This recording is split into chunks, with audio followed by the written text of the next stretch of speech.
So if you stick to pure reality without mixing any fiction with it, few people would follow you.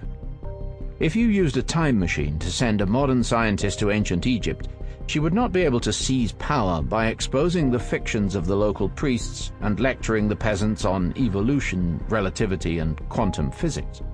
Of course, if our scientist could use her knowledge in order to produce a few rifles and artillery pieces, she could gain a huge advantage over Pharaoh and the crocodile god Sobek.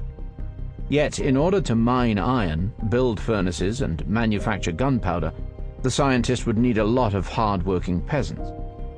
Do you really think she could inspire them by explaining that energy divided by mass equals the speed of light squared? If you happen to think so, you are welcome to travel to Afghanistan or Syria and try your luck. Really powerful human organizations, such as Pharaonic Egypt, Communist China, the European empires, and the modern school system, are not necessarily clear-sighted. Much of their power rests on their ability to force their fictional beliefs on a submissive reality. That's the whole idea of money, for example. The government takes worthless pieces of paper, declares them to be valuable, and then uses them to compute the value of everything else.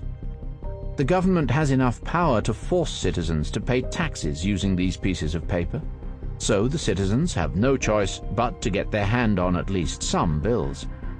The bills consequently become really valuable, the government officials are vindicated in their beliefs, and since the government controls the issuing of paper money, its power grows. If somebody protests that these are just worthless pieces of paper, and behaves as if they are only pieces of paper, he won't get very far in life. The same thing happens when the educational system declares that matriculation exams are the best method to evaluate students. The system has enough authority to influence acceptance conditions to colleges, government offices, and private sector jobs. Students, therefore, invest all their efforts in getting good marks.